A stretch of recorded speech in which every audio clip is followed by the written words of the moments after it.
But we're all about standards and values here at Smacking Off. I'm the great smack talker on the fucking face of the earth right now. He's just jealous of my shine. Dane's in there tripping on acid, man. This is going to be a great episode. I try to do my part, guys. SEC player of the year, bro. Come on, that's like being the smartest kid in your special ed class. Don't even nobody take that seriously. Are you pooping? I believe that's what they call You're it. pooping. I don't hear pee sounds. You're making... Cause I would beat your goddamn brains out. No, USC is far better than Oklahoma historically. Don't be ridiculous right now. You fucking talking. What the fuck are you saying about the SEC, bro? Dude, whatever you're smoking, buy a ton of it. Meatloaf is moist as my pussy gets. I promise you that. Jesus Christ, that hurt. I'm still going to have it. Smacking off the pumpkins. Bro, I'm gonna be a SoundCloud rapper, bro. That is the best thing you've ever said on this show. And welcome to another galvanizing edition of Smacking Off, the podcast. We've got a very interesting subject we're going to talk about tonight. Notre Dame Southern Cal. What is your favorite game from the series that you have witnessed? And I'm talking about Notre Dame and USC. And what's the name of the trophy that USC and Notre Dame play for? There's a trophy? Yes. Wow. Yes. This segment is brought to you by Family Smack. Fuck your mama, fuck your daddy, and fuck your entire family.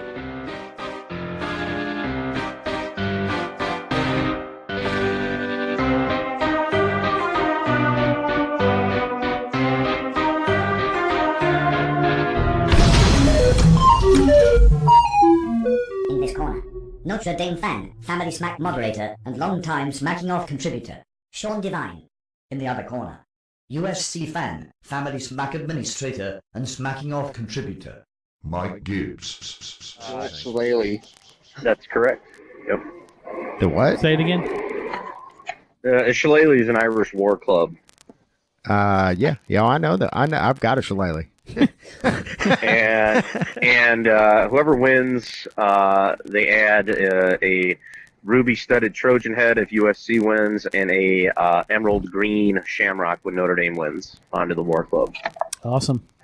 Interesting. Yeah, and they got us to buy about 10 shamrocks right now. 11. 11, Yeah. Yeah, there was definitely research done before this segment began. All right. Shit. Let's say Sean. Keep your friends close, keep your enemies closer, right? Yeah, it was like, there was a bad decade until like, I think 96 was the first time we actually beat them. So we went 12 years without losing to SC. We beat them 11 times and tied one time before they beat us, I want to say, in 97. So let's just pick one of these. Sean, what's your One of yous. Which What one is this thing with yous tonight? Well, Is there's that your thing tonight? There's two of them. Okay. Yous. If not, Yous guys. if not, then I'm gonna have to say it different. I'm gonna have to. It'll take a lot longer. Y'all. Y'all, yeah. Yeah, we're in Alabama. Yeah, we I can say y'all. y'all. Yeah, you can break off of y'all, man. It's cool. All right, Even though we're talking to two Yankees. Sean, what's your favorite? What's your favorite game that you've witnessed in this series? My favorite game in my lifetime was 1988. It was a number 1 versus number 2 matchup out in L.A.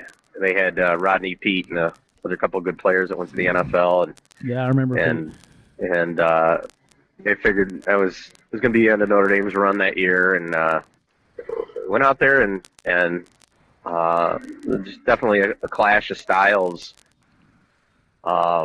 We manhandled them, physical football, and pounded the Trojans, and kind of put an exclamation point on that national championship season. After that game, I had no worries about beating West Virginia in the Fiesta Bowl. I mean, it beat Michigan, Miami, and then USC that season. So I knew West Virginia was going to be pretty much a walk in the park to win the national title. But before that game, Holtz had to send 2 of his best players home for team violations, so it got a little hairy that week. Holtz didn't play. Holtz would definitely sit your ass right before a big game. He was notorious for that, going all the way back to Arkansas. He actually did that at Arkansas, going into an Orange Bowl with Oklahoma. He actually set a bunch of players, did he not? He set our number one tailback Tony Brooks and our number one wide receiver Ricky Waters for that game for I think they missed curfew one night out in L.A. and sent them home on the next flight. Wow. Yep, Holtz did not play when it comes to stuff like that, and he actually did pretty well after doing stuff like that. I guess. Yeah, it made a lot of us nervous though going into the game. Yeah, I bet it did. Rodney Pete was a very good quarterback. He was amazing on Super Tecmo Bowl. If you used Detroit Lions, man, run plays the whole entire way through. He was like a small step below Bo Jackson. Bo Jackson was unstoppable on that game. Yeah. But anyways, I'm sorry. I didn't mean to bring up Auburn. On the original Tecmo Bowl, there was a New York Giants defender who you could just about get a sack. You could get close to getting a sack every time. Well, you know the trick on Super Tecmo Bowl. The little I think that spot was you can Lawrence put him Taylor. It was. Yeah. You can put him right there in a little spot, and there's a little slot you can run on just about. Sorry, he was just a little stick man when I seen him, but yeah, I think it was Lawrence Taylor's number. I think I was using Pittsburgh that the last time that I played. That was Super Bowl. Yeah, Super Tecmo Bowl. Yeah, they didn't have Pittsburgh on the original Tecmo Bowl. No, they didn't. Yeah, the Super Tecmo Bowl, I love to use the run and shoot Oilers. You know. Oh yeah, Warren Moon.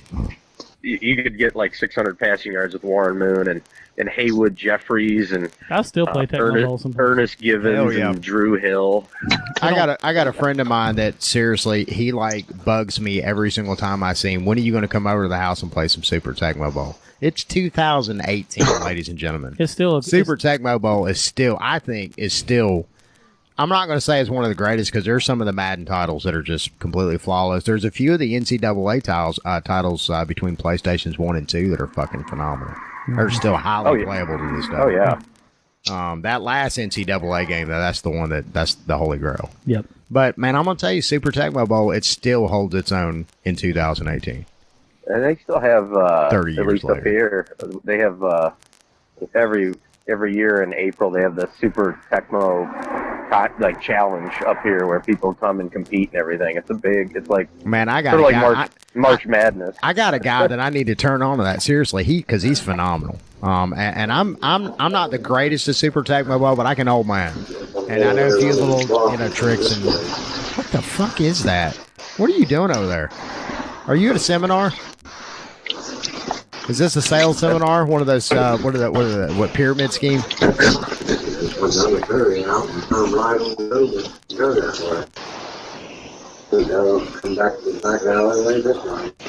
Is he even still with us? Hey, Mike. Yeah. What's your console of choice, bro? That's not me. Yeah, that was Sean. I must have a mic issue or something. No, that's not me. Oh, Mike, are you still there? Yeah. Okay, yeah. What's your game console of choice, real quick? I don't know what that was. My game console of choice, I would have to say just Xbox 360. I'm 42. Fuck the Xbox One. Yeah.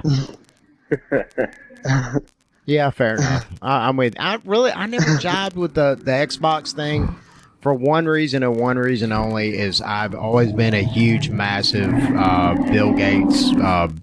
Hater. I'm not a fan. Never been a fan. I don't. I don't know. I've always got a really weird vibe from him. Yeah. And his products. Of course, ushered in this whole new wave of cyber. Cyber snooping from the government. He's the one that kind of helped them out and helped pave the way, particularly when I think what it was like over 90% of the consoles the personal computers in the United States were, or around 90% were Microsoft. I'm not sure it's that bad now, but it's still, man. I don't know. I'm funny about shit like that. All right, Mike. What's your favorite USC Notre Dame game that you've witnessed? Mine is a weird one. I'm just going to lean on it, and I'm going to really say the 2007 game with Mark Sanchez, because John David Booty was hurt that year. He had to come in and play 3 games. He went 2-1. I believe he lost to Washington like 20-17 or something like that. Mm-hmm. And he just went in and manhandled Notre Dame. What was the score on that? 38-0. Yeah, I just posted about it today. I didn't remember if that was 2007 or 2006. But I mean, that in defense of that game, I think Notre Dame had the worst coach ever, honestly, and I'm pretty sure Sean would have to agree with that. He's up there, but he wasn't our worst in that period. to be honest, who's your worst? I mean, that was Charlie Weiss. Charlie Weiss, yeah. Before him, Willingham was pretty bad. You guys, if I'm not mistaken, really put it on us in 02, 03, and 04 with Willingham. And before that, Bob Davie was pretty bad. Prior to Brian Kelly beating USC, I want to say in his second year at Notre Dame, the last coach to beat SC was Bob Davie. And that was Pete Carroll's first year at USC. A fun fact, Bob Davie that year beat Pete Carroll in his first year at USC and also beat Bob Stoops in his first year at Oklahoma. Other than that, Bob Davie didn't do much for us. But that 2007 Notre Dame team was just bad in general. We went 3-9 that year. I think our wins were Navy. I want to say BYU and maybe Syracuse. I mean, it was a bad Notre Dame team. They'd lost all the players from the 06 team to graduation in the NFL. So I think we started Jimmy Clausen as a true freshman that year. I mean, it was a tough year, no doubt. Bob Davie was one of those guys that he seemed to have like a pedigree to be a head coach, and everybody thought he was going to succeed. He just didn't. But he was Lou Holtz's D coordinator, and I think he came over from R.C. Slocum's staff at A&M when A&M had those wrecking crew defenses in the early 90s. Yep. And the defenses were not bad under him, but the offense is just atrocious. Could not move the football at all. And he recruited some terrible quarterbacks, just god-awful. Catch Lucky! Always after me Lucky Charms with sweet surprises. Hearts, moons, stars, clovers, and diamonds. Part of a complete breakfast. Oh, they're coming. I'll make a skateboard and glide away. From the Lucky Charms! They're magically delicious. The Bionic Woman! The $6 Million Man! Super sticky bionic stickers. Not for walls or furniture. 2 stickers in specially marked Lucky Charms boxes. Mike, who's the worst SC coach in your lifetime? I'll have to say Lane Kiffin. I mean, he did recruit pretty good, and he won. I think he went like 10-2 one year while he was sanctioned. But I mean, he just brought a lot of drama with him. Yeah. Do you think he's worse than was it Ted Tollner or Larry Smith? Larry Smith might be the worst. But more recent, I would have to say Lane Kiffin. I think that it was possible for Kiffin to make it. I think one of the worst things to happen to Kiffin was the number 1 ranking. And what year was that? Was that 2014? I want to say, like 2013, 2014. Yeah, and I just don't. USC didn't have enough scholarship players to be a number 1 team. No, so it's almost like the media threw them under the bus, because the media. I mean, they're not that stupid. I think they threw them under the bus by picking. Them Kiffin has had a really weird relationship with the media, anyways. If you want to get down to it, now he's kind of especially with him being in a almost damn near toothless program like FAU. I mean, now he's suddenly hip again because he's completely no threat to anybody whatsoever. Right. And I'm going to tell you what, that right, I'm going to do whatever Give him time. To try to watch that FAU Oklahoma opener. That's going to be a huge, huge game. If Kiffin actually, now I'm not saying if Kiffin wins the game, but if Kiffin plays him close. Go ahead, Sean. If Kiffin does well there, he'll be back. A big program will give him another chance. Easily. He's got a great pedigree too. I'm sorry, there's a lot of programs right now that would kill for Kiffin, baggage and all. Which really, I don't. He doesn't really have that much baggage. I have a weird feeling he will be back in the big times. Do you think he'll be back in the SEC, or do you think he's going to go elsewhere? Think he's burned out on the whole SEC experience? I think he'll go to the first big time program that offers him a contract. Yeah, you got to put it there. You know where I could see him landing in a few years? In the SEC. Where's that? Either LSU or Ole Miss. Ole Miss. That seems like a pretty good fit. I don't know about that one. I don't think he don't have as much baggage as But I think that would be a better move for him than him try to go to LSU. Because LSU, the scrutiny is pretty much about like what it was. Well, I'm not going to say exactly like what it was at USC, but it's it's in that same realm. Yeah, you know what I'm saying. But I mean, look who they have right now, though. They have the guy from the Water Boys as their head coach. No, they have no. Let's go ahead. Let's get it straight right now. They have the worst head. Speaking of Ole Miss, the worst head coach that Ole Miss has ever had in the modern history, and that is up to and including Hugh Freeze. Go back and look at his record there. Yeah, he was Coach O, mumble mouth. Yep. Yeah, and the fact that and I'm going back to USC for half a moment. I really honestly believe that he was able to capitalize on what Lane Kiffin had built when he got a very unceremoniously left at the airport there, left on the tarmac. Sean. Yeah, Pat Hayden wasn't playing. And actually made Coach O look like an actual competent, decent coach. What we saw at LSU last year, that's the best that they could have hoped for with him at the helm. I'm sorry. I think you're right. I mean, and now time will tell. He may be able to eke out 8 or 9 wins, but I just don't see him. I mean, I can't believe nobody scooped Les Miles up yet. Sean, I got a question for both of you. That's another conversation we can have. What was the most heartbreaking loss that Notre Dame took in this series that you've witnessed against USC? That's easy. I know what you're going to say there. We got robbed in 2005 by the Pac-12 officials.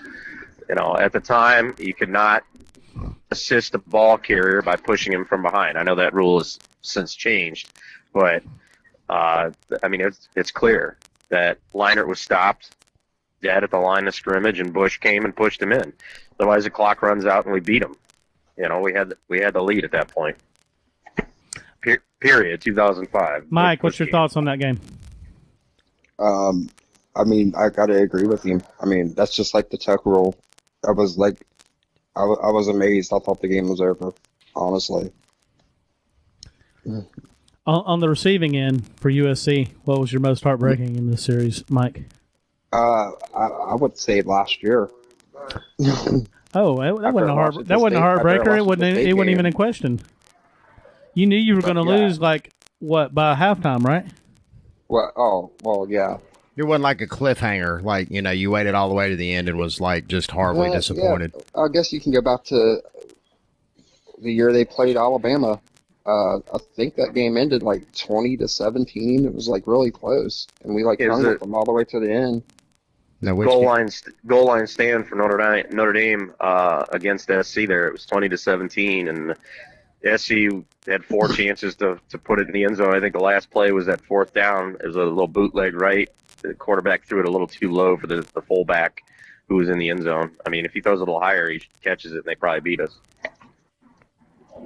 Yeah, we used to have that problem until halftime of our first game this year. And that was under Coach O. that was Coach O? That was Coach O. Why didn't y'all go ahead and sign him then? Yeah, you should have just went ahead and threw all the money at him LSU did. They tried to make him a really high paid assistant coach, and they brought in Sarkisian, and that dude bad guy. Did nothing right. Do we know that he couldn't coach drunk? Do we know this? Yeah, Bear used to do it all the time. Right. Yeah, Bear's the greatest coach in college football history, and he was. If I'm the higher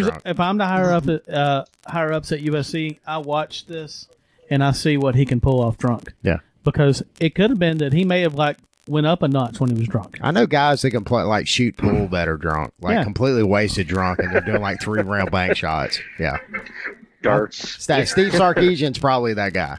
Yep. No, but did you see the game where he was yelling at Cody Kessler? It was the last time we played Washington State and they beat us. No, but I seen it when he ate a booger up in the press box. I did. When he was at Alabama. Yeah, that happened. Alabama ate a booger in that game too. Yeah, it was Sarkisian. There was like several of them. Didn't Kiffin get like busted that year too, or something like that? Or not eating a booger. Not Kiffin. Kiffin's too cool for that. Yeah, shit. he really is. He ain't gonna get caught. He has no boogers. No. Yeah. He probably has them professionally removed before each and The every three game. coaches I've seen eat boogers is obviously Harbaugh, Sarkisian, Yeah, and Gus Malzahn. Malzahn. That's right. Yeah. How could I ever forget But the that? most obvious one, because all of them, two of the three were questionable. It's like maybe he just scratched the inside of his nose and then put his finger in his Yeah, mouth. I mean, just a complete Right. accident. But Harbaugh, man, he chewed that shit. No, Harbaugh was hungry. He had to feast. And there was definitely a buffet sitting up in his nose. Right. But there's not as much, at least on my, it's a huge rivalry, but there's a modicum of hate, but above that is respect, because when Notre Dame and USC are going good, college football is better for it. And the amount of national championship, the two schools combined have, I want to say, 24 championships. They have arguably 14 Heismans or 13. I know Reggie had to give his back, but I still counted as Heisman for him. He's a Heisman winner that year. Right. The USC has the most number one draft picks. Notre Dame, I think, is third behind Ohio State. Notre Dame is number one in Pro Football Hall of Famers, with USC at number two, but USC will get one coming in here soon. I forget who's Troy Polamalu. Polamalu, yeah. So they'll be tied again in that. Notre Dame's number one in College Football Hall of Famers, and then USC's 2 or 3 between them and Alabama, I think. But you can just go through all the different. I mean, we're right there, 1, 2, and 3, or vice versa, in just about every thing they keep records in. And when they're both rolling good, it's far better for the game. See, I work construction. I build things. Do you understand how important that is to the world? Doyle Hargraves Construction. Told you 3 times already. The law's on my side. This segment is brought to you by Family Smack.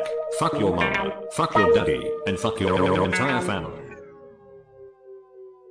Well, I want to get both of your thoughts on the game this year. USC's got revenge on their mind, and Notre Dame has to go to Los Angeles. So, Sean, what's your thoughts? That's certainly going to be interesting. I mean, Mike can speak to what USC has coming back. They certainly will have an unproven quarterback starting the year. By the end of the year, if he stays healthy, obviously he could be well seasoned by that point. It's always difficult for Notre Dame to win out in the Coliseum, especially if USC has a decent team. And Notre Dame's that'll be the last game in a 5-game gauntlet of, I know, Doug and Shannon, we've talked about the cross-country travel from week 8 through week 14 for Notre Dame. Mm-hmm. So if Notre Dame isn't healthy and isn't rested, I mean, I could very well see them losing that game. If Notre Dame is healthy, and depending on how our season goes, it's going to be a tight game, regardless of record. But right now, I'd lean on SC probably winning that game, since it's in Southern California, and there've been so many times where even great Notre Dame teams have gone out there, should win the game, and just either get beat or lay an egg. And, I have a feeling that Mike is fixing to agree with you. No, I mean, I think it's like he said, it's going to be a really tight game because of the new quarterbacks coming in. But I think our defense is really going to impress people this year. I'm pretty sure everybody's seen the recruits and knows a couple names. I think it's going to be a defensive struggle because of not only that for SC, but our defense is supposed to be pretty good. We bring back 10 of 12 starters from our defense from last year.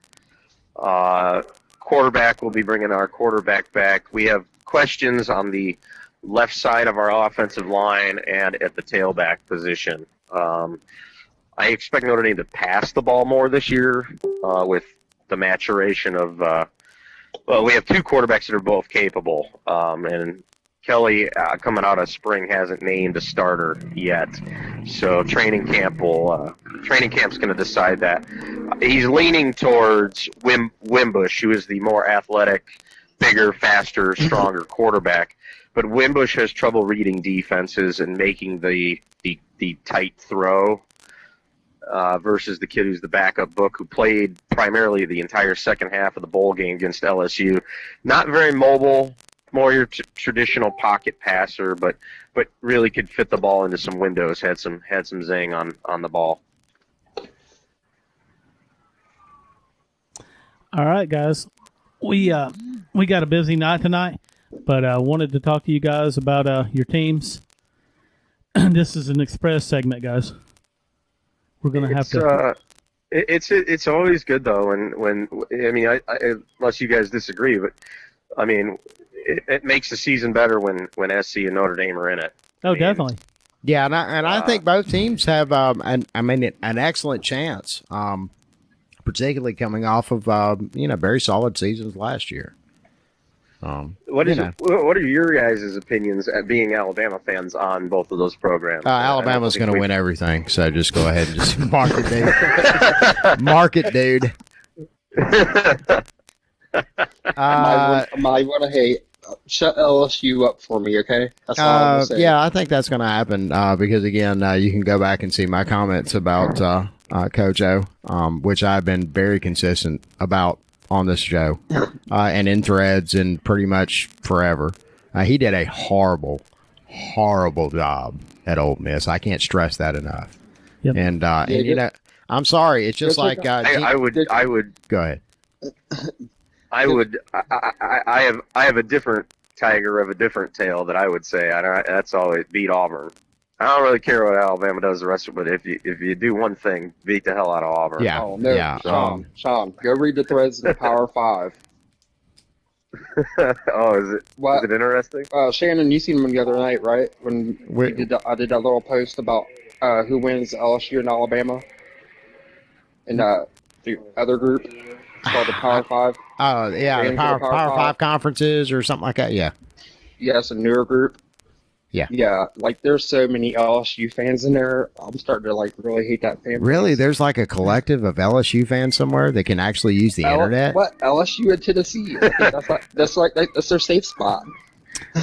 I didn't think Louisiana had the internet yet. But no, they got. If you go hang out, New Orleans is a very, very progressive city. But yeah, the further outside of New Orleans you go, you're back in the South, dude.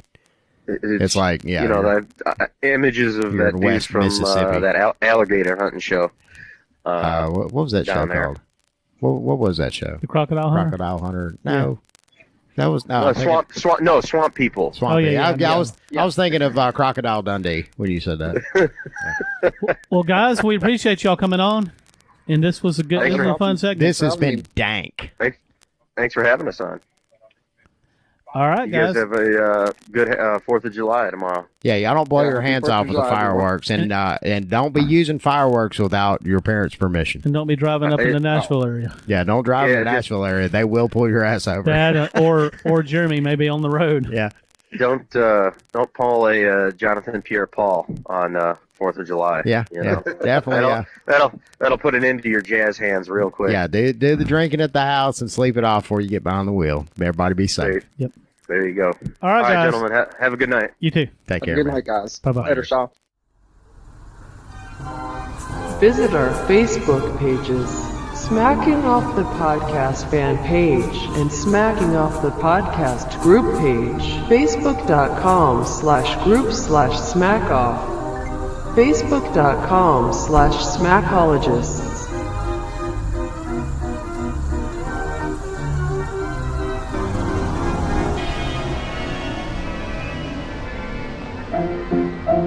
Let's all go to the lobby. Let's all go to the lobby. Let's all go to the lobby to get ourselves a treat. Delicious things to eat. The popcorn can't be beat. The sparkling drinks are just dandy, the chocolate bars and the candy. So let's all go to the lobby to get ourselves a treat. Let's all go to the lobby to get ourselves a treat.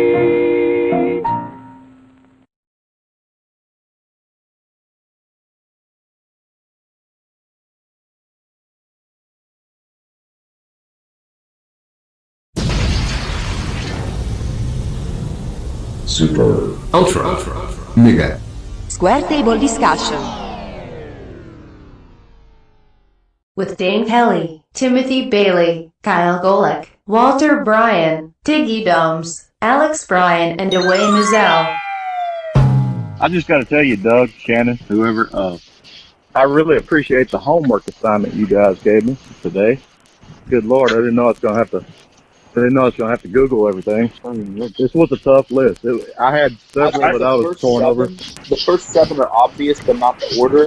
I think 8, 9, and 10 is where it gets hard. I agree, absolutely.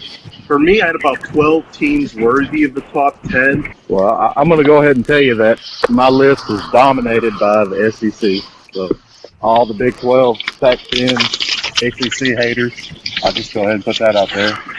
Fair enough. I think the Millennium has been dominated by the SEC personally. Mine is not dominated by the SEC. I have 2 SEC teams in the top 10. I could only come up with 2 fucking teams, guys.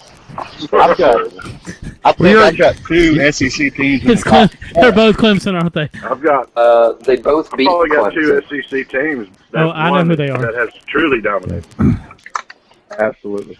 Well, if you're talking about Alabama, keep in mind there was the first 8 years of the millennium. He's not talking about Alabama. I guarantee he's not talking about Alabama. Nope. No, of course not. Never. He's talking if you about have an Auburn team. You should go ahead and leave. Oh, well, Auburn made my list once. Scam Newton. Well, who wants to go first with their list? I'll go first. Who's you? Is that Kyle? Yeah, we Sounded like Kyle. we got 5 people in here now. This is off the chain. So I'll go first. I will go first. So I just want to intro mine and just saying that I only have 3 SEC teams that made my top 10. The 2001 Canes are not number 1. There's a coach that has multiple teams on here, and the coach isn't Nick Saban. And a school has multiple teams on here, and it's not Alabama. So let me begin with, I want to give this team an honorable mention. This team would probably be my de facto number 11, and you'll understand why they didn't crack the top 10. And it's going to be the 2011 LSU Tigers. Odell Beckham Jr., Jarvis Landry, Reuben Randall, Tyrann Mathieu, Eric Reed, Mo Claiborne. I mean, these guys were beasts. They're all on one team. Their schedule, they beat Alabama in Alabama. They defeated the Pac-10 champion in Oregon. They beat the WVU, who's the Big East and Orange Bowl champion. They beat Arkansas, who'd win the Cotton Bowl. But the reason they can't make the top 10 is because they decided to just roll over and die to Alabama in the national title in a goose egg. Had they lost like 21-17, I would probably put them on my list. At number 10, I got the 2010 Auburn Tigers. Big reason I have them there is Cam Newton and Nick Fairley, to me, were very transcendent SEC players. They had epic clashes with LSU and the comeback versus Alabama. And also, too, they had 7 opponents that season that won 9 or plus games that year. Number 9 is the 2016 Clemson Tigers. Just look at this. Look at who they all played that year. They beat Auburn. They beat, in my opinion, the regular season game of the year with Louisville. They beat up Lamar Jackson there in a nice track meet. Florida State, Virginia Tech in the ACC title game. And they beat both Alabama and Ohio State in the college football playoff. Deshaun Watson, to me, is, again, a transcendent player. And I think that's like the legacy for Dabo Swinney. Number 8 is the 2005 Texas Longhorns. I think when you look at the fact they beat both USC, which ESPN was dick riding them pretty hard, and they won at Ohio State with guys like Vince Young and Jamal Charles. So number 7, this is probably where people are going to get all butthurt at me. I put the 2001 Miami Hurricanes. To me, their schedule just when I started to like categorize each of these squads here, I just felt that year like the schedule let them down more. Talent-wise, they're there. Another thing that to me let them down is Larry Coker. I think he's the weakest head coach in the top 10. I got the Florida Gators at 2008 at number 6. Again, this is a team that ESPN loves to put real high. Urban Meyer coached them. Tebow, Harvin, Aaron Hernandez, who's in jail, well, dead actually. The Pouncey brothers. Just a great team. I got them at number 6. Mm-hmm. Now here's where I start to roll here. Number 5, I put the 2000 Miami Hurricanes, and I know this may trigger Tim Bailey a little bit here. To me, that team was better than the 2001 team. Their schedule was to me tougher. They took on that year the Pac-10 champion in Washington. They lost by 5. They beat the ACC champion and reigning national champion in Florida State. They defeated an 11-win Michael Vick-led Virginia Tech team, and then they beat the SEC champion team, Florida, in the Sugar Bowl. Why I put them a little bit higher is because I think Butch Davis is a better coach. Dan Morgan, to me, is a Hall of Fame college football linebacker. He was consensus All-American, won all the awards in 2000. And then Reggie Wayne and Santana Moss at wide receiver that's just huge in my opinion. So I got the 2000 Canes at 5. Number 4 is the 2009 Alabama Crimson Tide. To me, that Saban's only undefeated team. I think it's the most special team he's had and probably ever. That season began with a win against Virginia Tech, I think in a Chick-fil-A kickoff classic. To me, where this team gets points is if you go back to 2009, I'm thinking if you have 2009 mindset right now, Urban Meyer is probably college football god at the time, and the 2009 Gators were going for a dynasty there.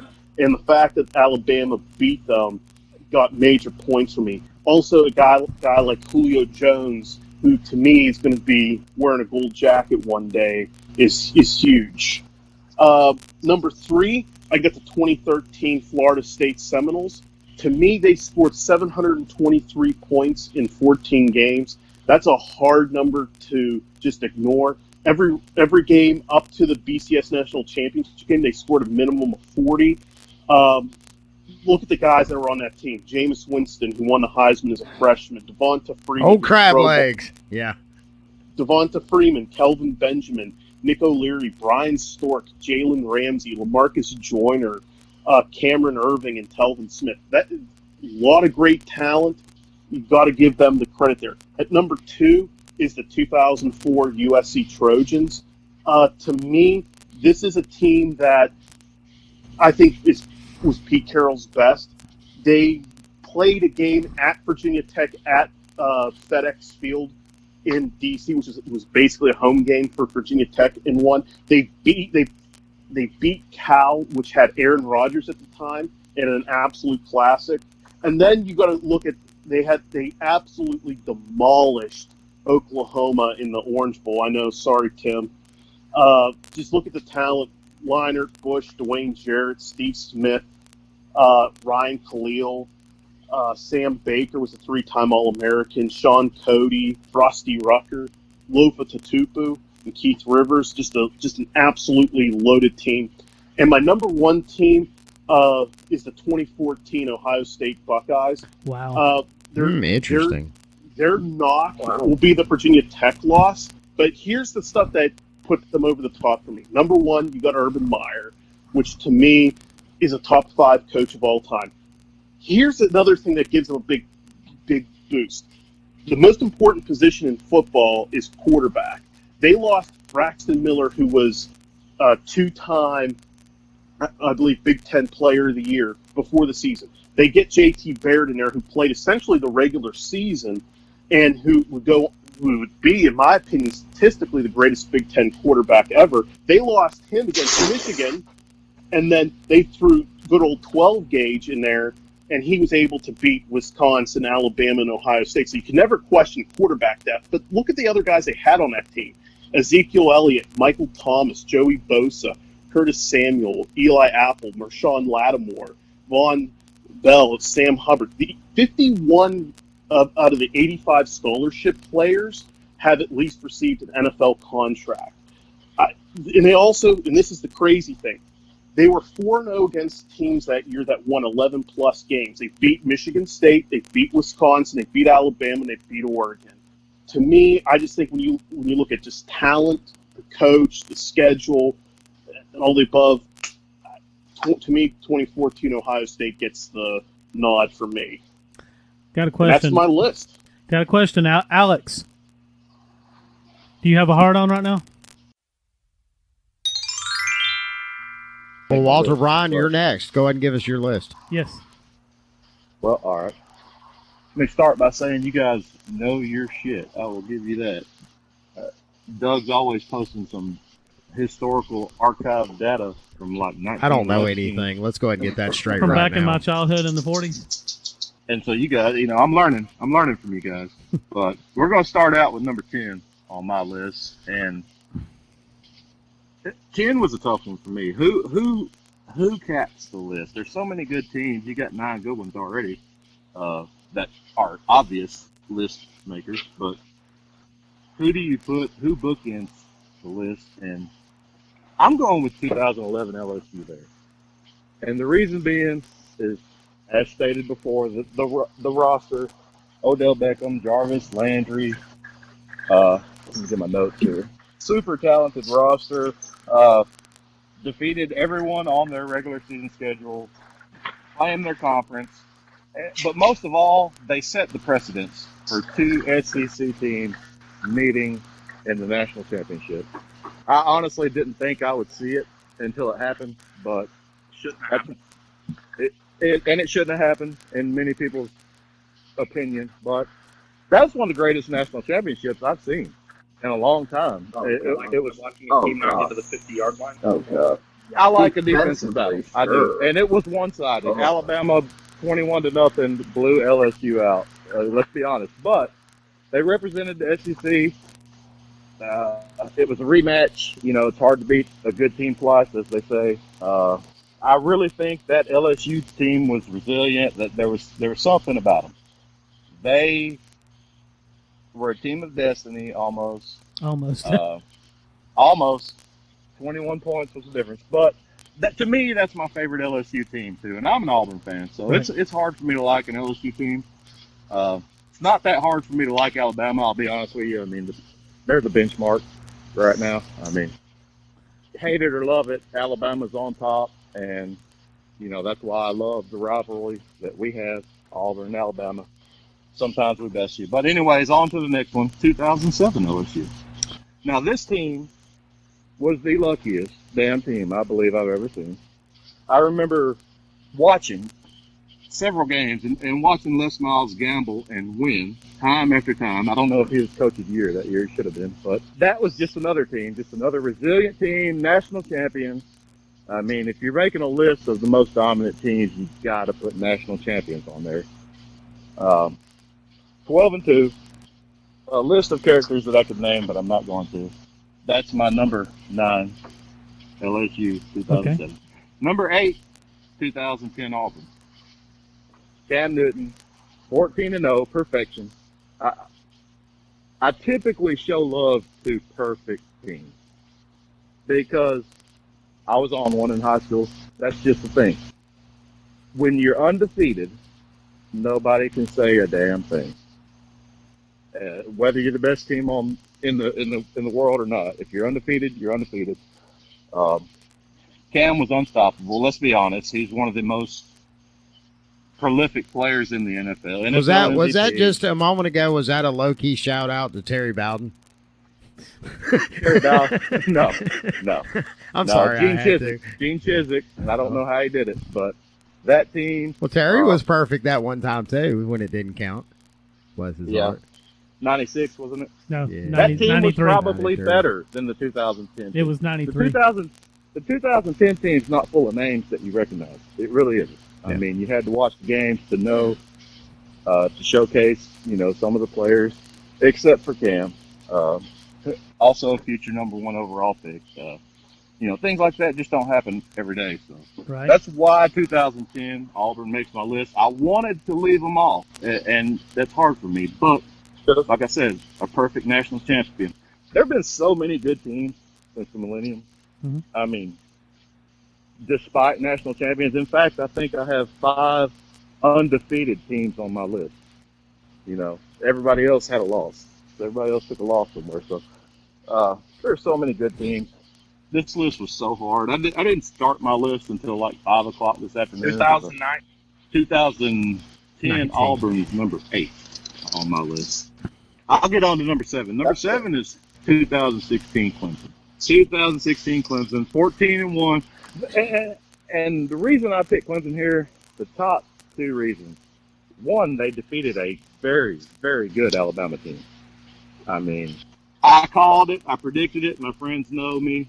I said, Clemson beat Auburn 2 years in a row. I'll give them credit. I really feel like we could have won this past game, 2017. They didn't beat Bama 2 years in a row recently. That's for damn sure.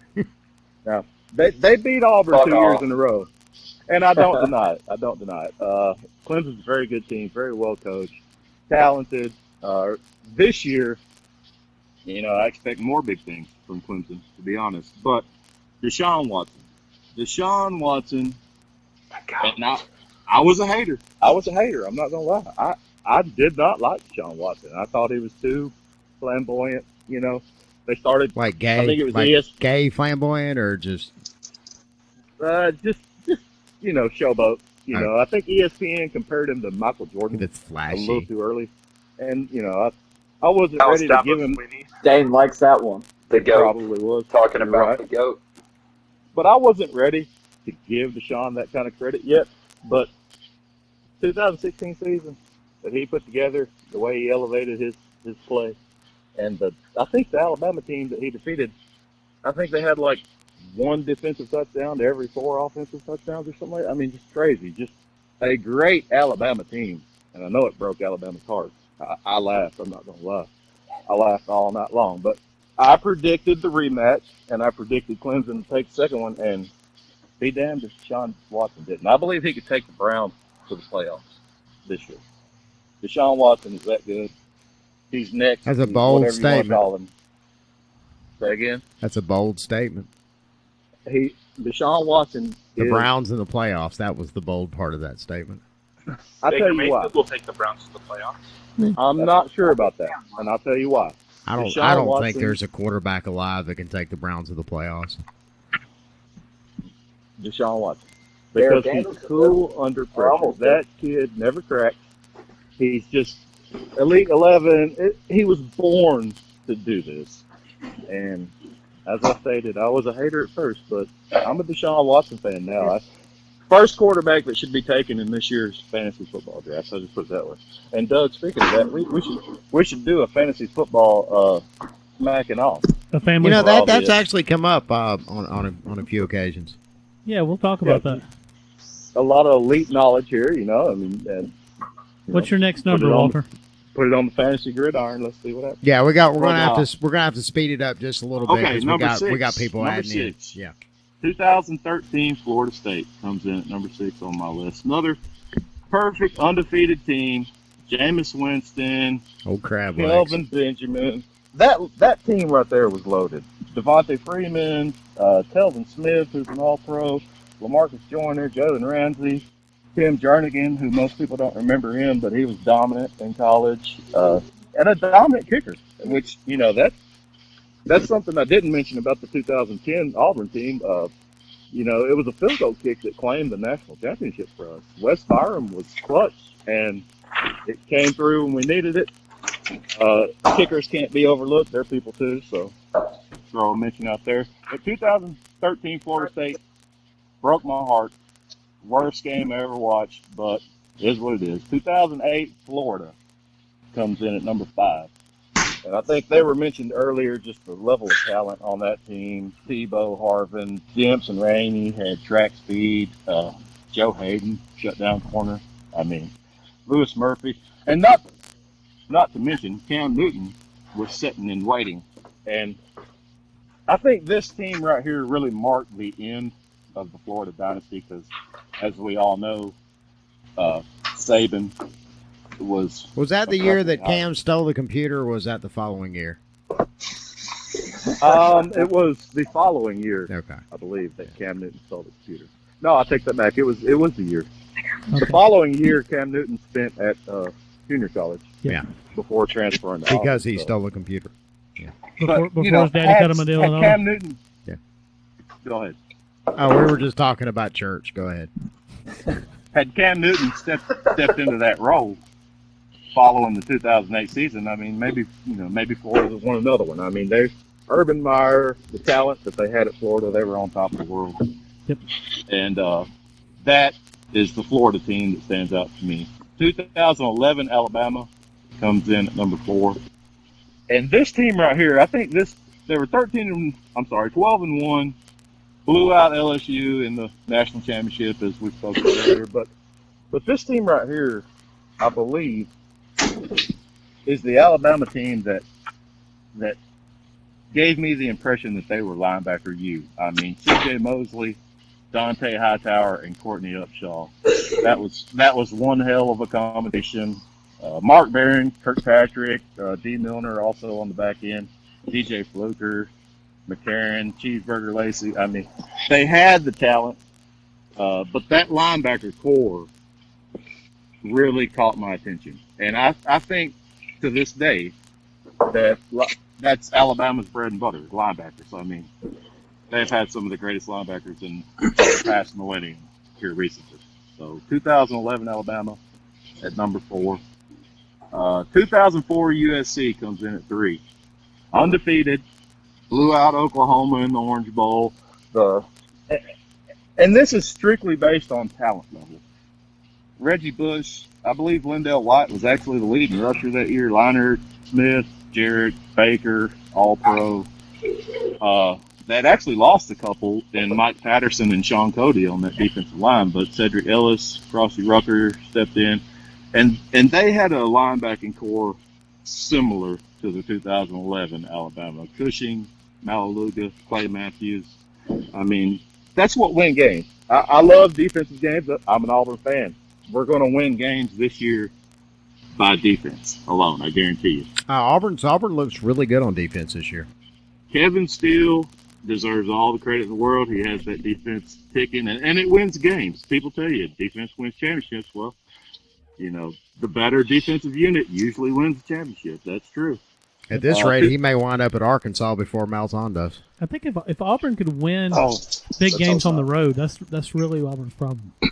Don't put that on me, because I hope Kevin Steele is the next head coach if it's not Gus Malzahn. I would really hate to lose him. And that could very well happen in about 2 or 3 years when Gus finally, the wheels completely fall off the Gus bus. Now, y'all still have to pay him for another, 3 or 4 years, I'm sure. But, you know, it's an Auburn I'm a Gus advocate, too. I'm both. You know, who's better, Kevin Steele or Gus? I really don't know who would be the better head coach. You really like Steele that much? I do. But it's the way that he motivates players. And Kevin Steele has done a remarkable job down on the Plain since he's been there. He has. He's a record breaker, man. I mean, that Orange Bowl that he was our defensive coordinator still gets fucking thrown in my face. Yeah, Kevin Steele, he's a motivator. Like I said, that's what the great ones are known for. Skipped right over that one. Hey, Dane, tell us about that Orange Bowl. Yeah, Dane, let's talk about that Orange Bowl for a minute. Seems like you have a feeling or two that you want to share. Fucking 70 points, bro. That's unacceptable. Look, he was tuning some shit up. Yeah, it's player development. There's definitely some shit getting tuned up. Tuned up in that ass. Tuned up. What year was that again? Refresh my memory. That was 14. We're talking about 2015, 13. No, it was. What? No, I thought it was 13 or 14. It's been longer than that, has it not? Yeah, we talking about West Virginia? Yeah, which porn site debuted that year? I think that was 2010, maybe 2011, somewhere in there. Yeah, that's why I didn't think it was any sooner than 13, 14 at the most. All right, real quick, Walter, where are you at on your list? Yeah, we got to wrap it up real quick.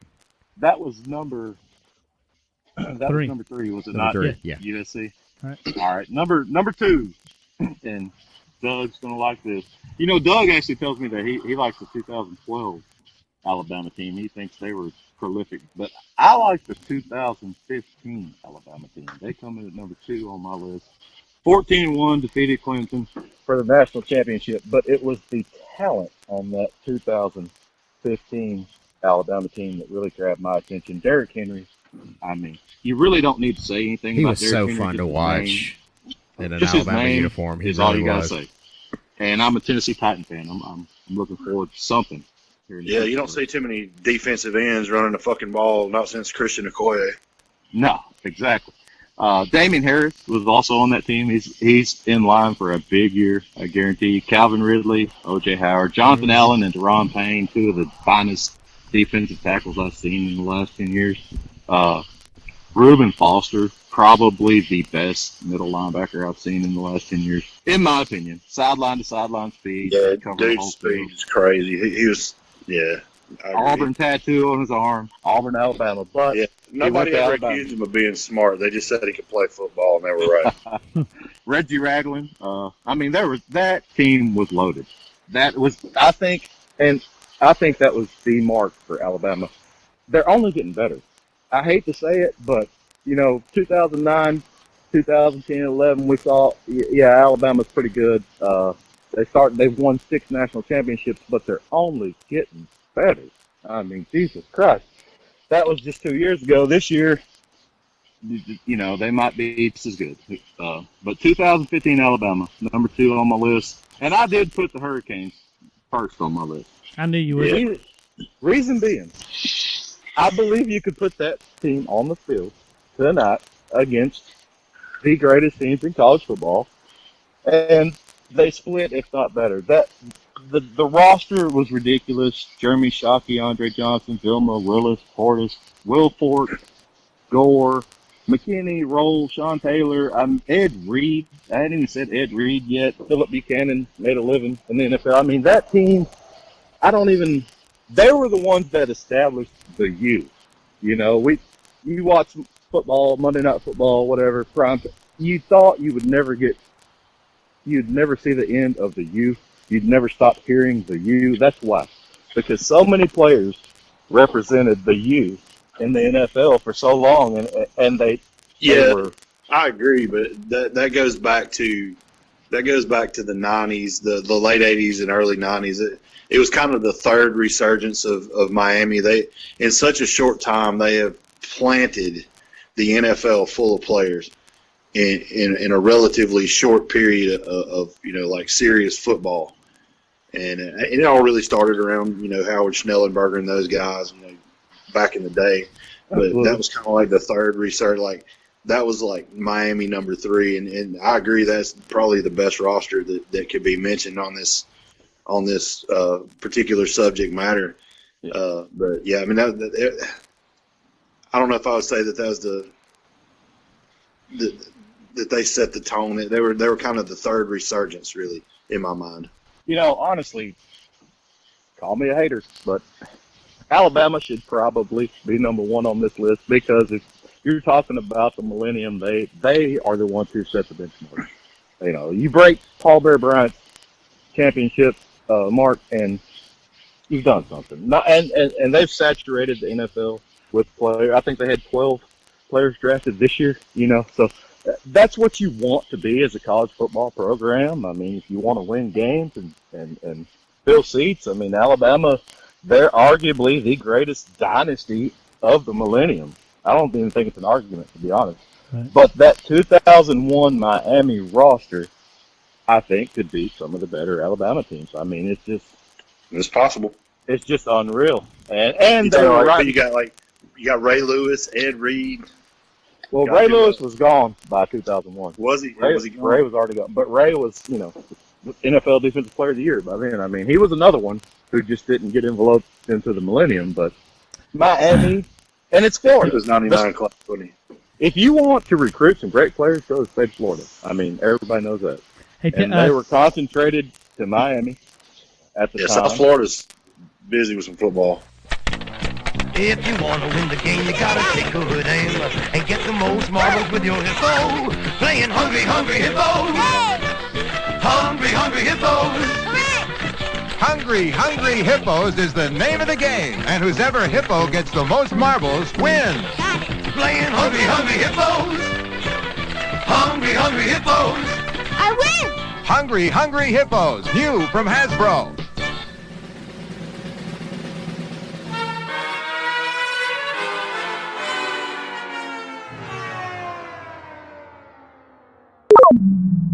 Please visit smackingoff.com for all of your smacking off needs.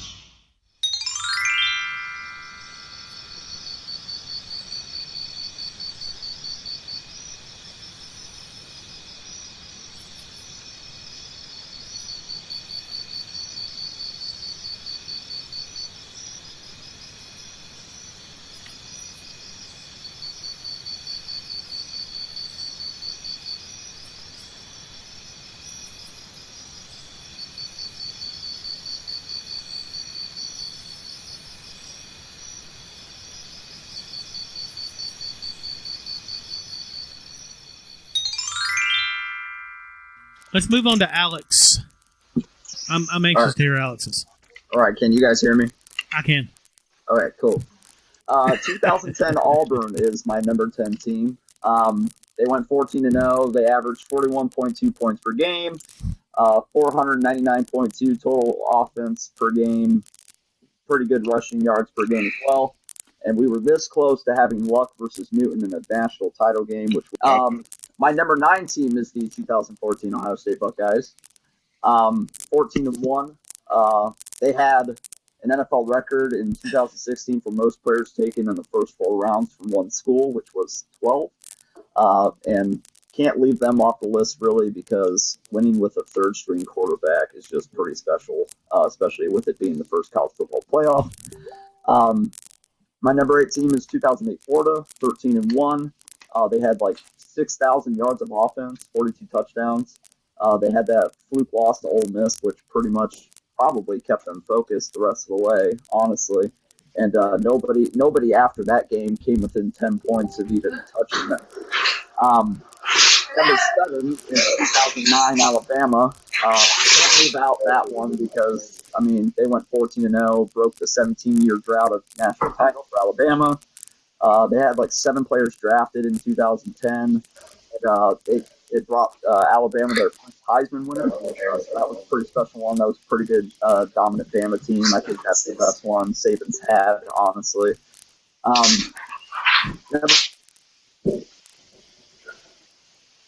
First on my list that didn't win a national title. They're kind of too big to be ignored. I mean, everybody touched on the fact that they had an incredible amount of NFL talent. They only lost to number 15 Washington at the time by like 5 points at Washington, and Washington finished 3rd. They should have been playing for the national title at FSU, but unfortunately things happened. Piece of shit. So they decided to pound forward instead of the Sugar Bowl. Number 5, 2002 Ohio State. I put them on this list not because they were some, house-wrecking team. Obviously, they had a lot of close wins that year. But I put them on there because they were the first team in FBS history to go 14-0. They did end the Hurricanes' 34-game winning streak, which is 6th all time. And they did break the record 2 years later in the NFL draft with most players taken by one school in an NFL draft at 14. So kind of hard to leave them off the list, but they just cracked the top 5. Number 4, 2005. This one hurts for me because he had an opportunity to beat this team 3 different times during that game and failed all 3 times to do so. But at the time, they had scored 652 total points, which was an FBS record. They had 24 players drafted from that team. They beat Colorado 70-3 in the Big 12 title game, and nobody even scored in the 4th quarter, which is insane. And also Vince Young, who I felt should have won the Heisman even back then, even though Reggie Bush is still an amazing player. He deserved his Heisman as well. He was the first player to throw for 2,500 yards and rush for 1,000 yards in the same season. He threw for like 4,000 yards and 55 rushing touchdowns for the whole team as a whole. Number 3, 2013 FSU. They went 14-0. They set the FBS record for 723 total points. Pretty impressive no matter how you spin it. They put the hurting on Clemson 51-14, which, I mean, Clemson gives my team trouble, so it gives me something to laugh at. And up until the Auburn game, nobody came within 14 points of even touching FSU, which is still impressive. They scored over 50 points 7 times, 23 NFL draft picks, and 4 first-rounders. Number 2, 2004 USC, 13-0. Really impressive team. That 36-point win over Oklahoma can't really be ignored. The fact that they are the last team, I believe, to go number 1 wire to wire.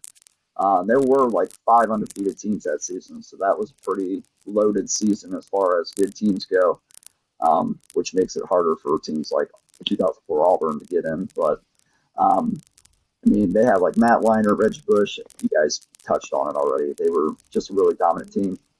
And I've said it before and I'll say it again.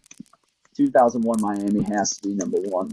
I mean, you look at the NFL talent, it's absolutely ridiculous. 512 total points. They averaged 42.7 per game. Their margin of victory was like 32.9. Yeah, they didn't play the greatest teams in the world, but, I mean, Christ, they still have the same type of roster they had a year before, and that team should have been playing for a national title as well. They whooped Nebraska in the Rose Bowl. They basically made Eric Crouch useless. They had 38 players drafted, 17 first-rounders, and that team a couple years later in 2004 set a record for most first-rounders taken by one school with 6. So that is my list. All right. Could anybody hear him other than us? Nope, it was the most awkward fucking silence. Yeah, man, that was terrible. Don't ever do that to me again, Doug. That was too scary. Well, you'll get to hear it when you listen to the episode. Dane, Kyle had sent us a message wanting us to talk about Tommy Bowden. Is that a subject you're comfortable with, or?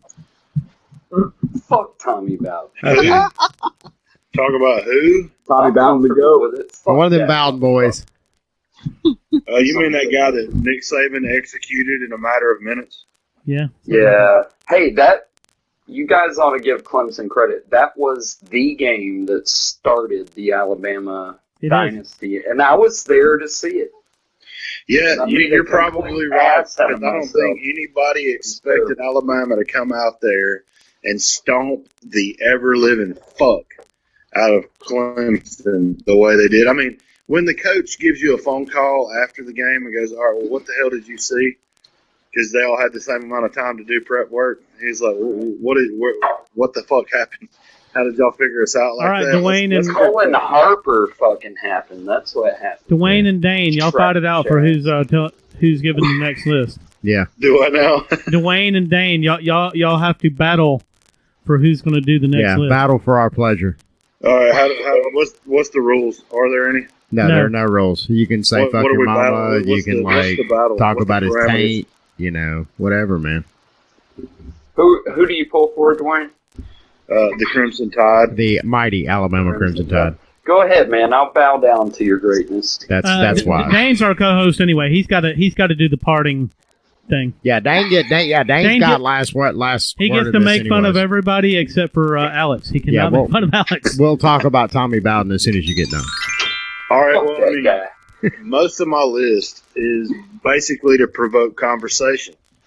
It's definitely opinion based, and there's probably a lot of either interchangeable parts or even replaceable parts with other teams. But I'll just run through the list, and then whatever you guys want to shoot at, just knock it down. So I'll start with the 10 and go to 1. Of course, is I had 10, 03 LSU. I thought they were a pretty solid squad. 2000 Sooners, 04 USC, 08 Florida, 09 Alabama, the 02 Buckeyes, who ended the winning streak for me. 13 FSU at number 4, 12 Bama, number 3, 11 Bama, and then the 01 Canes. And like I said, there's probably a lot of those that could move from one spot to the other without a whole lot of argument from me, because there's a shit ton of talent in that list. Anybody got anything to say about that? Keep going. No, I mean, that's pretty much it. I mean, we've talked about almost every one of these teams. Well, and there were several teams that you had mentioned too that had also shown up in some of the other lists, or maybe right outside of their top. I think I missed about 10. half of it though. So I got to hear the last like 3 or 4 lists, but I don't know who went before that, because I went ahead and cut it off because I think the mic in my truck was what was causing all the feedback. So Yeah, we'll edit that out. We got studio magic here at Smacking Off the podcast. Yeah, I didn't realize we were starting that early. We had to go pick up some weightlifting equipment for my eldest child. Oh, cool. So, Pumping iron, good deal. Yeah, he's a monster. How old is he? He's 17. 7? Oh yeah, so he's big. Boy, he's about a grown man now. Yeah, he's a grown ass man. Oh, okay. Well, I've met you in person. You're a big fella too. So is he bigger than Dad? He is like about 215 pounds of shredded muscle. Oh, wow. At this point. He cut down from 2 years ago. This time he was about 238. Is he play? Does he play, or is he? I'm sure. Yeah, he plays. Yeah. He plays. He's our Mike linebacker and pretty much anything else we need. Oh, Fullback, okay. long snapper. Where's he want to go to school? Long snapper is the most important fucking position on a football team. Mm-hmm. Yeah, he's pretty good long snapper. I think he could be better, but he's pretty good. I was a long snapper, so I started teaching him a little bit earlier on.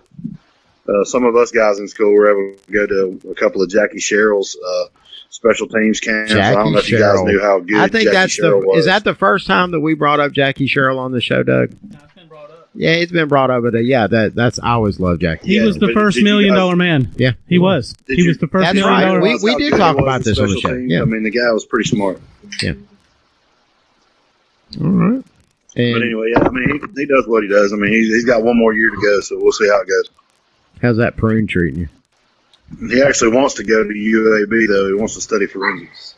Very nice. And UAB is, man, I was so proud of my Blazers last year. I really was. What the hell? What the hell is Dane doing now? That's a filter. He's got one of them girl Snapchat filters. Hey, I thought that was makeup for a minute. I really did. It looks good, doesn't it? Make Dane great again. Yeah. America, baby. All right, where are we at on the list? I just ran through my list. Through his list. If you want to know who's in whatever spot. No, I'll just listen back to it, and I'll make fun of you when nobody can hear. Yeah. Premium beer, Lucky Premium beer. So lively, get lucky. Swing to exciting beer flavor. Finest ingredients, aged for flavor. That's Lucky Lager. Flavor that's entertaining, enthusiastic, a very exciting beer. Lucky Beer, Premium Beer, Lucky Premium Beer. Smacking Off invites you to join us on the podcast. If you have an opinion on an upcoming game, some commentary on your conference, or want to roll with one of your fellow smackers on air, hit us up.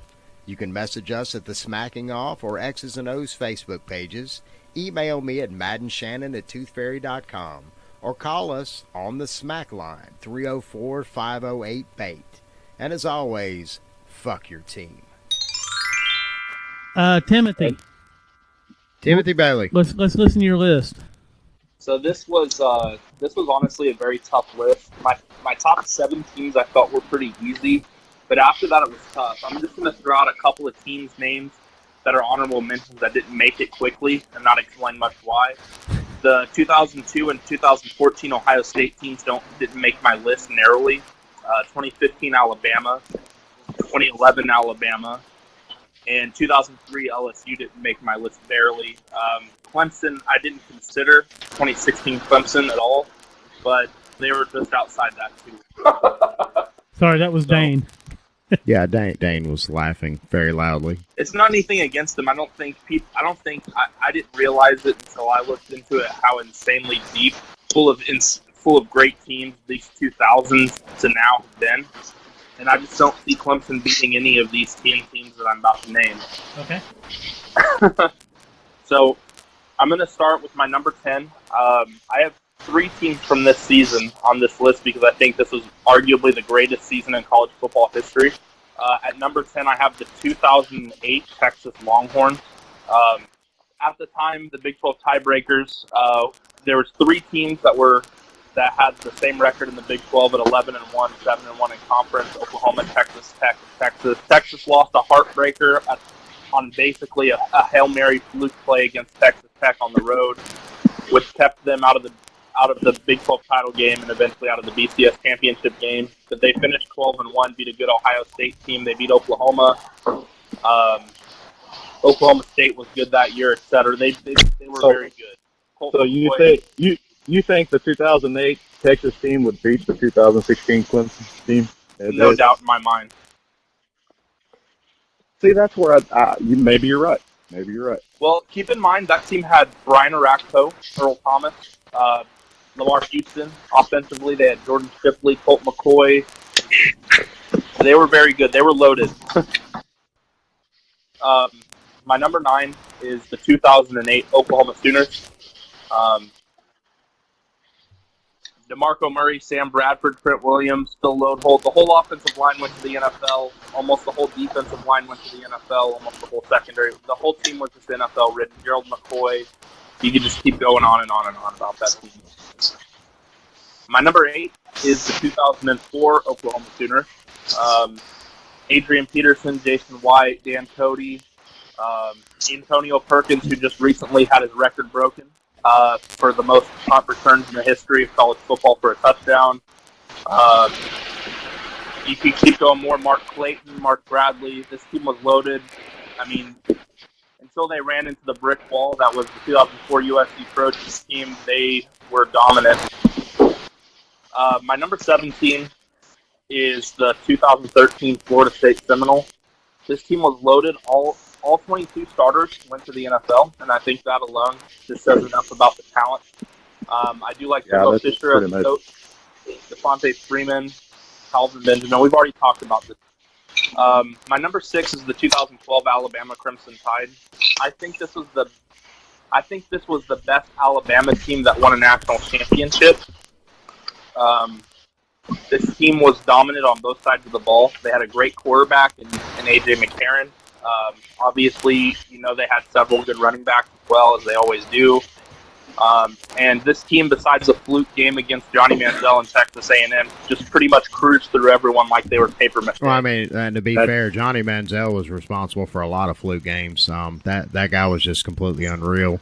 Could scramble around for 15 minutes and then just kind of toss it up in the air and somehow get 80 yards. That's not to say that Texas A&M and Johnny Manziel didn't earn the win against Alabama. That's not what I'm saying. But I do think that in a normal, hey, look, man, I watched that game and there was a lot of blind luck sprinkled throughout. You have to have good luck to beat good teams. This is true. This is very true.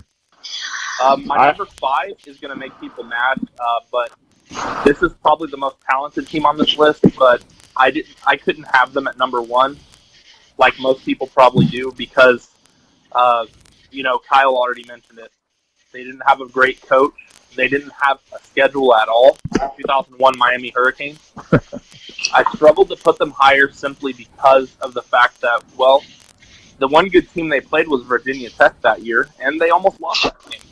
It bothers me because that season was just not great in terms of other teams in college football. And so I just couldn't put them there because I didn't see another dominant team in that particular season warrant them to be higher on. And they definitely were not matched up against one of the top 4 teams, in my opinion, at the end. Agreed. And that's not a shot because Miami, Florida, they might win every game against them, but just based upon merits and overall, I didn't have the 2001 Miami team in the top 4. So, I'm sorry, go ahead. Despite the schedule strength, that team had won 20-plus games in a row.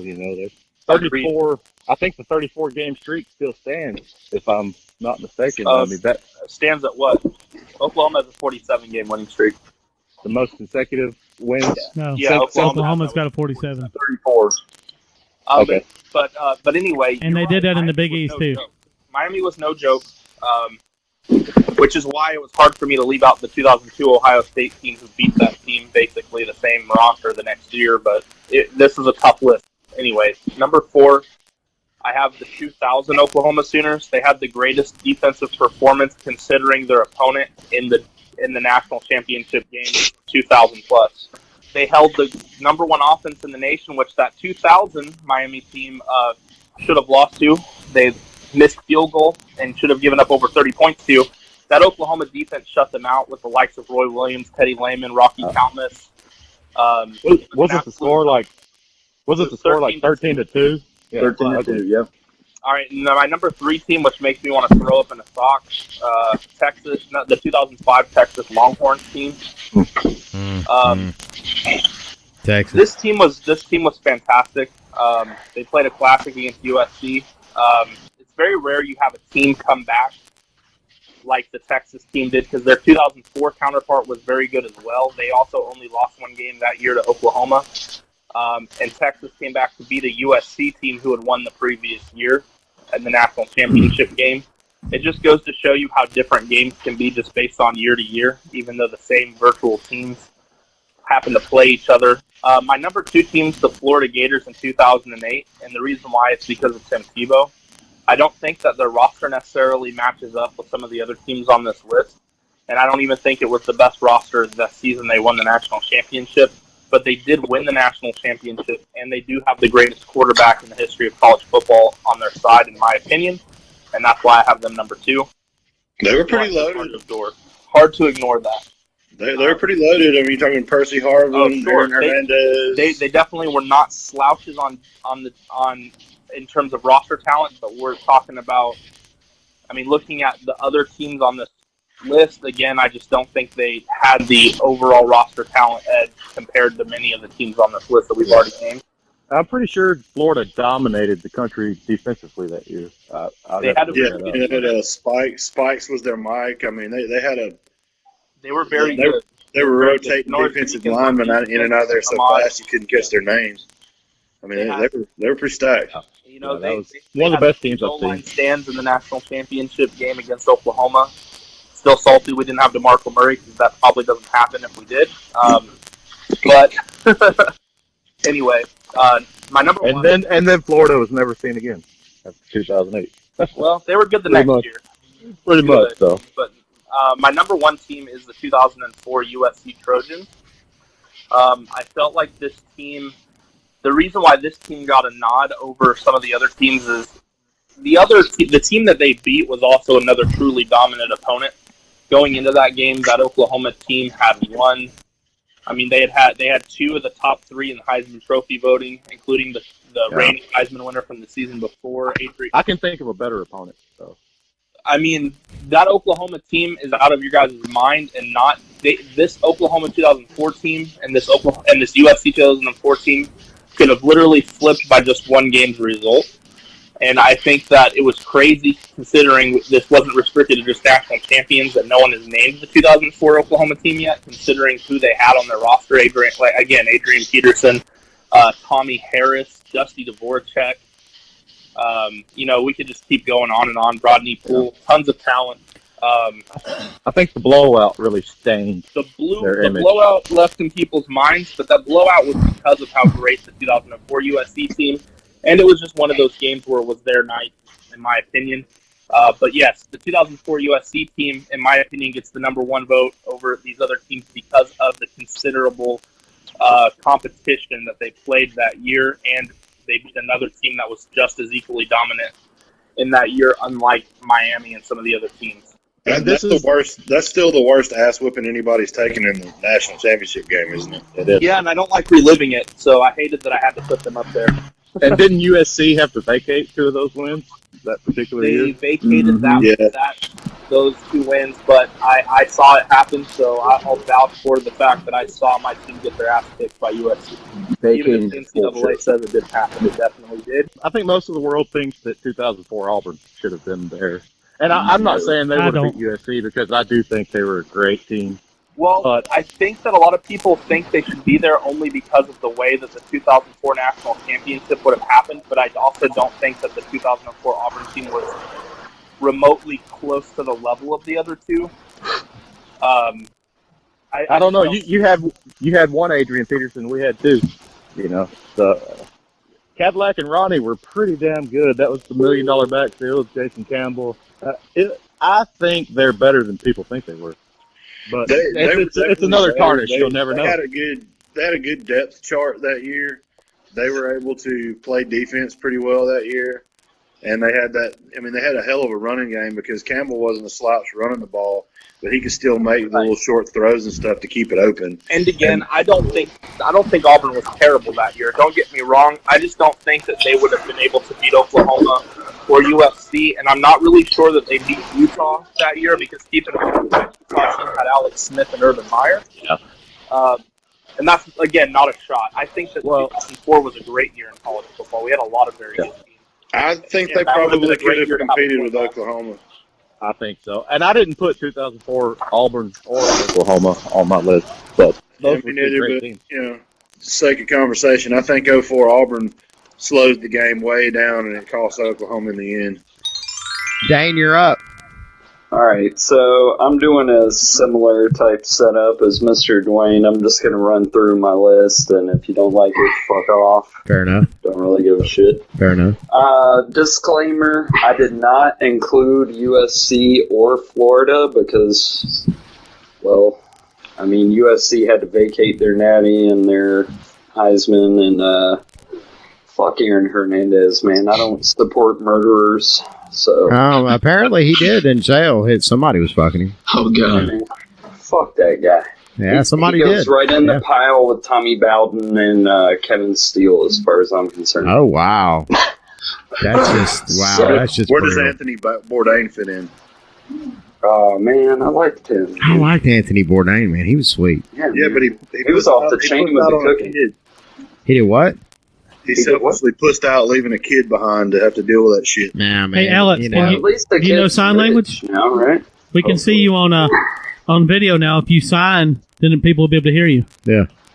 Yeah. Can you hear me? Oh, yeah, I can hear you just fine. We can all hear you except for, me and Shannon. That's all of us that can hear you. I've been playing around with my mic settings here to see if I can get Facebook to cooperate. Yeah. Who is this talking now? Oh shit! Oh, you can hear me now. But I couldn't hear your fucking list, you asshat. Well, hey, I typed it in the thing. Hey, give him your number one. That way he'll. Oh, or did he already see it? It was 2001 Miami. Okay, cool. For obvious reasons. Dane and Alex could be brothers. Don't they look like they're in the same family? I can't believe you didn't fucking sneak in Oklahoma somehow. I don't even know how to compete with Timothy. Like, I thought I was the goddamn homer in this whole little shindig, but... Timothy had 6 Oklahoma teams in there, wasn't it? You're only going to have, 5 Clemson teams. He tried to sneak one in at number 1. I was like, what the fuck? I noticed that everybody had, if you're a Big 12 guy, you had Big 12 teams on your list.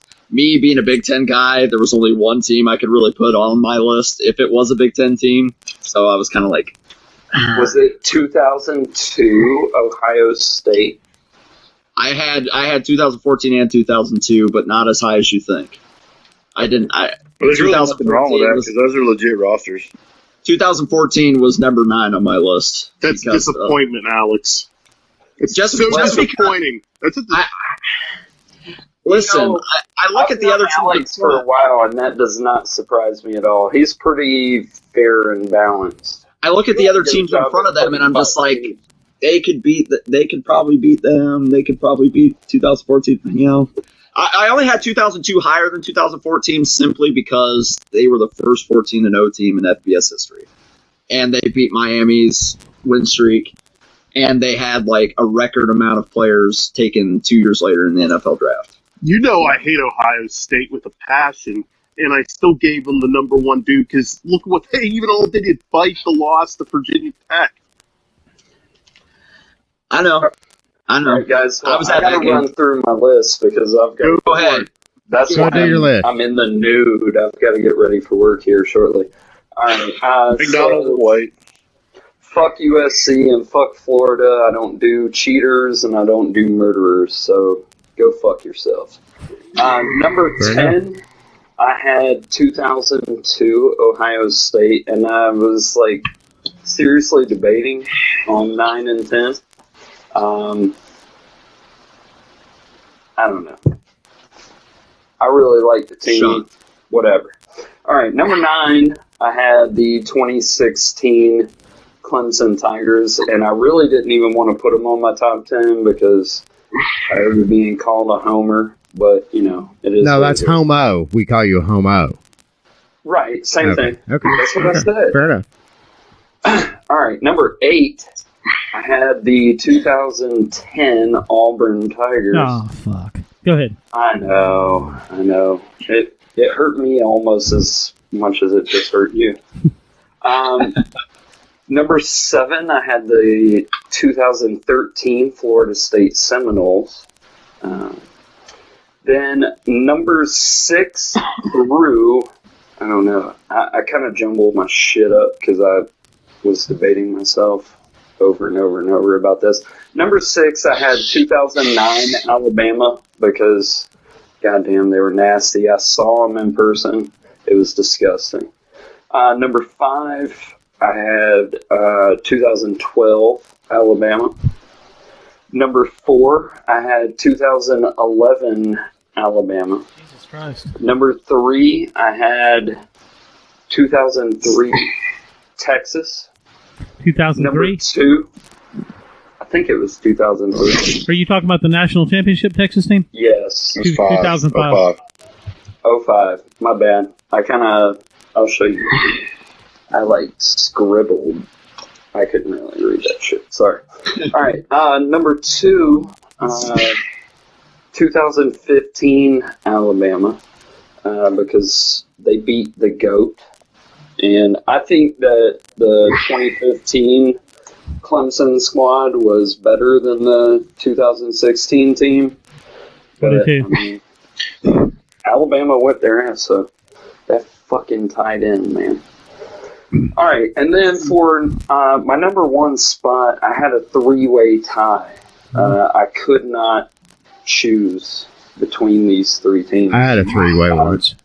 So, number 1A, I had 2001 Miami Hurricanes for obvious reasons. They were fucking loaded. And I love defense. They had every fucking position covered. Ken Dorsey was a douchebag, whatever. Yeah. Number 1B, I had the 2015 Pittsburgh Panthers. You fucking clown. Oh my god. Shit. We have just officially gone off the rails. Champions and the Big Ten champions that year. So, whatever. Soon. Whatever.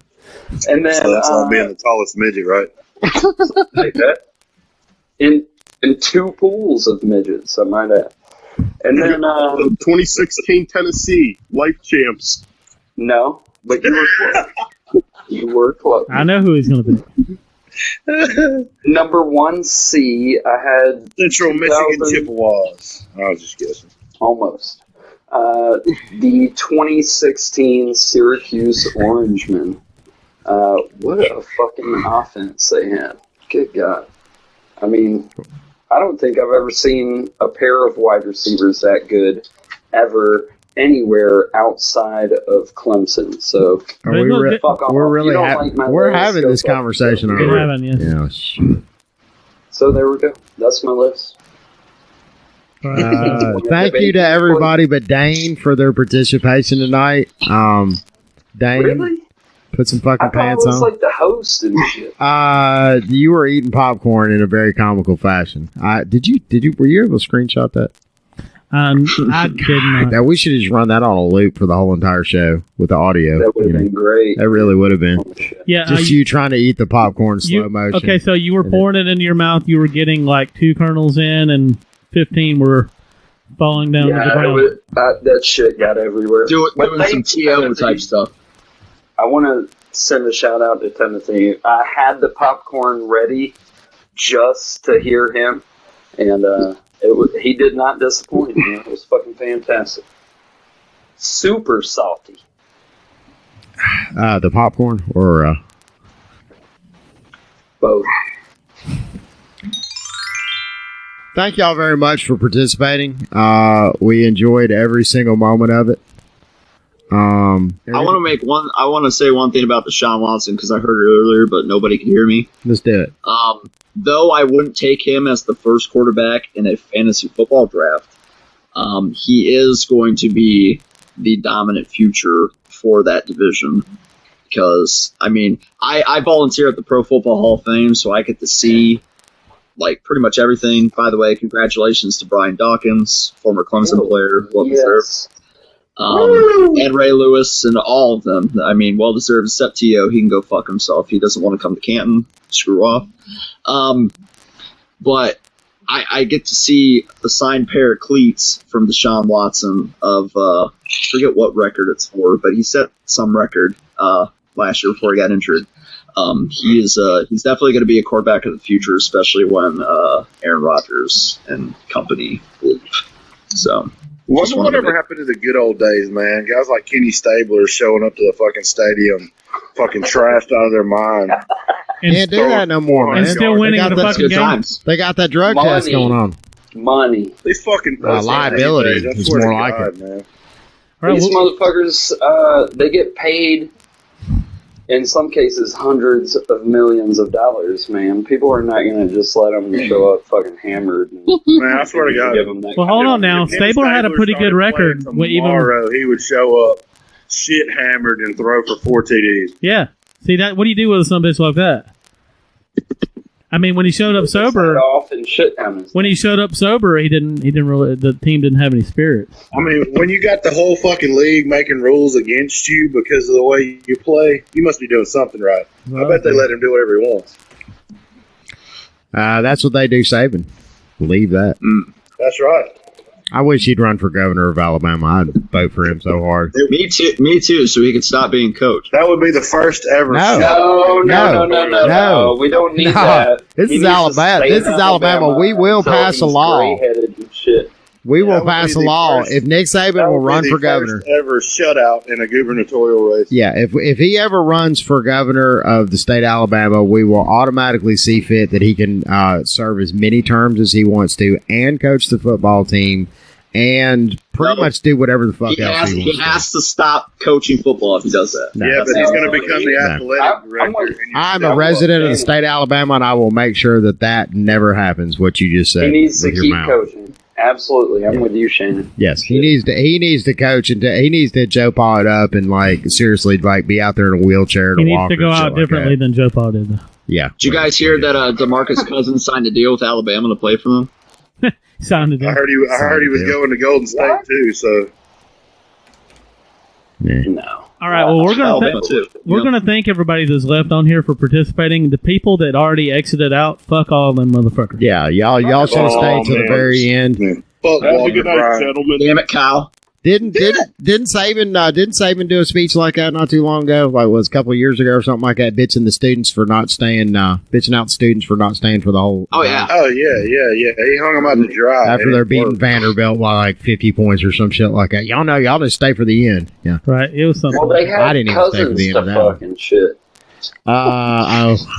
That old chestnut. Roll Tide, baby. All right, guys. Good night. I'm getting the fuck off here. All right, man. Holla, holla. Have a good one. Hey, and I'll do some studio magic, and I'll make this segment sound passable. Yeah. And only 20 I hope they can actually hear me talk now. Good luck with that shit. Well, hey, you had it good. Nobody could fuck with your picks, except me and Shannon could have, but we didn't.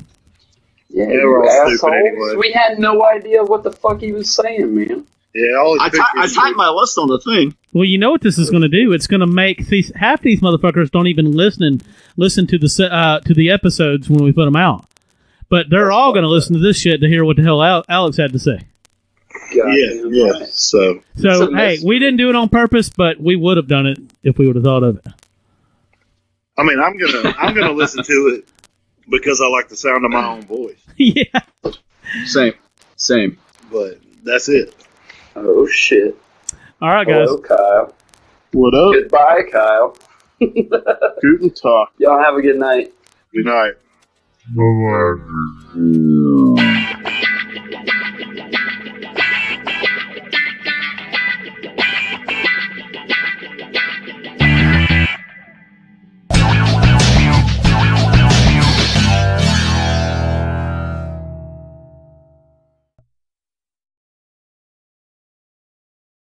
Please subscribe to our channel by clicking the small smacking off icon at the top of the screen now.